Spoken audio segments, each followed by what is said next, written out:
Dan kebenaran baru ini berbeda dengan kebenaran. Dan kebenaran baru nanti dasarnya bukan fakta. Jadi fakta tidak mencerminkan kebenaran. Jadi ini betul-betul kebenaran baru. Jadi kalau kita berbantah di media sosial dengan cara menyampaikan fakta-fakta, nggak ada gunanya. Nggak ada gunanya.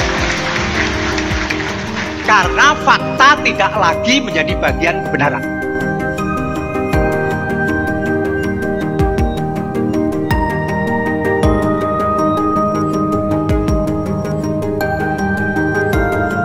Ya, menurut saya berbagai kejadian dan kejadian menurut saya sangat jungkir balik dan sungguh di luar nalar. Pertama waktu apa? Pertama ya jelas pada waktu putusan MK yang pada waktu lalu, yaitu diputuskan oleh Ketua MK yaitu Anwar Usman yang setidaknya meloloskan gugatan usia minimum Capres dan Cawapres, dan akhirnya Gibran Rakabuming Raka menjadi Cawapres dari Pak Prabowo Subianto. Nah, seiringnya yaitu kejadian tersebut, sampai saat ini pun banyak kejadian-kejadian yang di luar nalar perpolitikan di Indonesia. Ya, terlebih ini yaitu bahkan Pak Prabowo Subianto saat ini juga diberikan bintang kehormatan lah, Jenderal Bintang 4 ya di situ. Di sini bahkan juga dikomentari oleh Sekjen PDIP. Prabowo diberi Jenderal Kehormatan Hasto bertentangan dengan fakta reformasi. Ya, kalau kita ketahui, kalau kita mengenal atau membaca sejarah pada waktu lalu, ya semua sejarah-sejarah di sini juga ada dan bahkan juga tersimpan rapi. Bahkan ada koran pada 98 yang lalu juga Pak Prabowo Subianto, ya Anda tahu sendirilah dari pemberitaan yang beredar, tetapi tiba-tiba di sini diberikan Jenderal Kehormatan. Nah, di sini Sekjen PDIP Hasto Kristanto menanggapi pemberian pangkat Jenderal Kehormatan kepada Menhan Prabowo Subianto oleh Presiden Jokowi. Hasto mengatakan, Indonesia sudah melalui perjuangan reformasi yang panjang untuk kemerdekaan. Kita harus mencermati ketika reformasi berjalan. Kadang diawali dengan kerusuhan massal, kata Hasto usai menghadiri acara Forum Penyelamatan Demokrasi dan Reformasi di Pelataran Menteng, Jakarta Pusat pada 28 Februari. Hasto menuturkan pemberian pangkat Jenderal Kehormatan kepada Prabowo bertentangan dengan fakta reformasi. Apa yang dilakukan dengan pemberian gelar dan pangkat kehormatan tentu saja menyentuh hal-hal yang sangat fundamental dan bertentangan dengan seluruh fakta-fakta yang ditemukan yang mengawali proses reformasi, kata Hasto. Ya, menurut saya kejadian saat ini memang sungguh membuat kita berpikir keras ya. Dan fakta-fakta yang ditemukan menurut saya saat ini mulai dikaburkan. Ya, Anda tahu sendirilah pada waktu lalu juga ya ada pemecatan dan lain sebagainya, tetapi saat ini ya ada berita bandingan. Saya sangat setuju sekali dengan apa yang dikatakan oleh Dahlan Iskan pada waktu lalu. Saat ini itu kebenaran saja belum cukup, yaitu ada kebenaran baru, kebenaran baru. Ya, di zaman media sosial di sini pasti akan ada kebenaran baru. Dikasih fakta-fakta tersebut, ya kemungkinan tidak akan menerima karena lebih percaya dengan kebenaran baru. Ya, seperti itu. Nanti saya sisipkan videonya. Nah, bahkan di sini ada yang cukup mengejutkan, yaitu dari Kang Deddy Mulyadi. Di sini bahkan ketika masyarakat menjerit yaitu tentang harga bahan pokok terutama beras yang harganya naik signifikan. Di sini bahkan membandingkan dengan skincare, rokok dan lain sebagainya. Di sini menurut saya bukan apple to apple ya, karena masyarakat tentang kebutuhan beras di sini kebutuhannya setiap hari. Nah, kalau di sini naik, bayangkan. Padahal juga kebutuhan pokok. Lah kalau skincare misalkan beli 300.000 misalkan, itu biasanya untuk 1 bulan 2 bulan. Tapi kalau kebutuhan beras itu konsumsi setiap hari, setiap jam dan lain sebagainya. Di sini sangat tidak apple to apple. Seperti ini videonya. Dan kalau harga beras naik, ribut, dunia serasa mau kiamat. Tapi harga skincare naik yang tidak ada kaitannya dengan kehidupan, pada diem aja. Harga handphone naik, diem aja. Harga rokok naik, diem aja.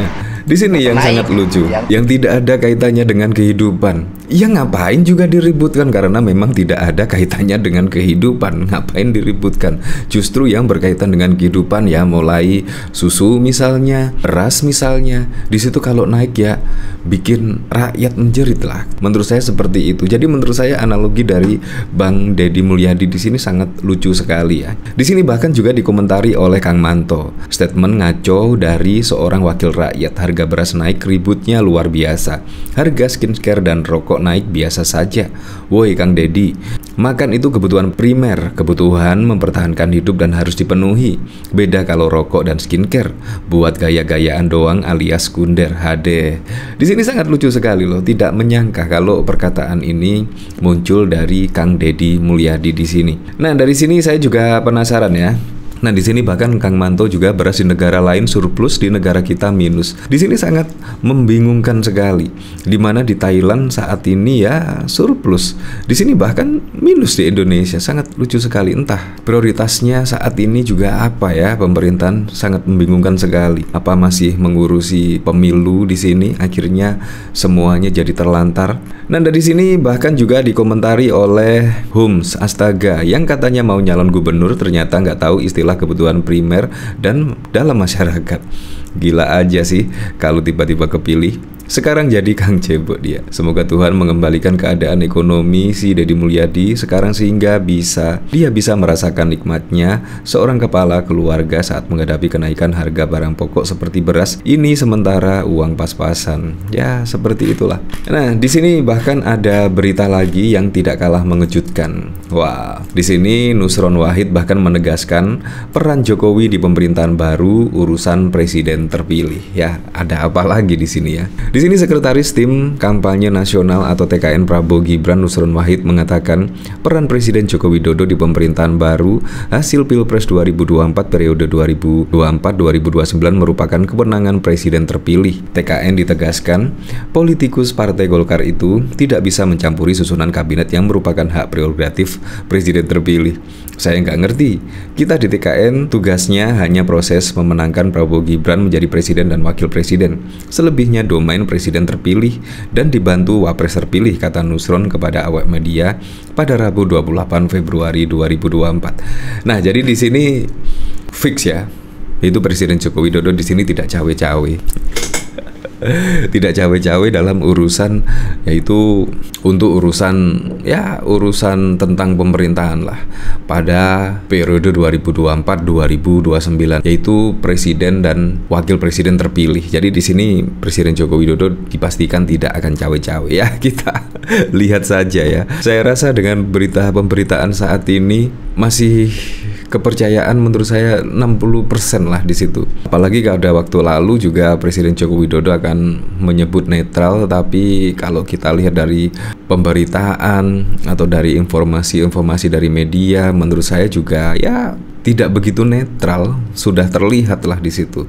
Jadi sangat membingungkan sekali pokoknya Pilpres 2024 kali ini. Nah, dari sini saya penasaran kira-kira komentar-komentarnya seperti apa di sini. Di sini dari Henry. Nenek saya nggak pakai skincare tapi harus makan nasi. Nah itu, nggak semua orang butuh skincare.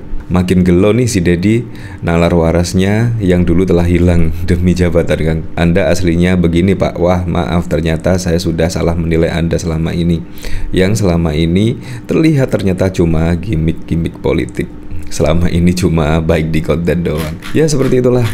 Tapi saya berharap semoga saja besok Presiden dan Wakil Presiden terpilih supaya bisa merealisasikan semua program-program dan janji-janji kampanyenya sehingga bisa langsung dirasakan oleh masyarakat.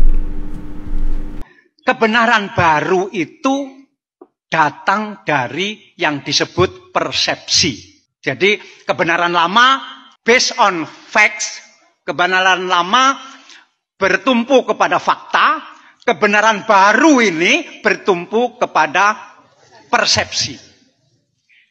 Jadi persepsi menjadi dasar kebenaran.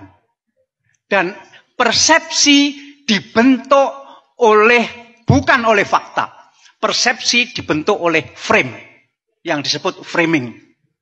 Ya. Nah, inilah.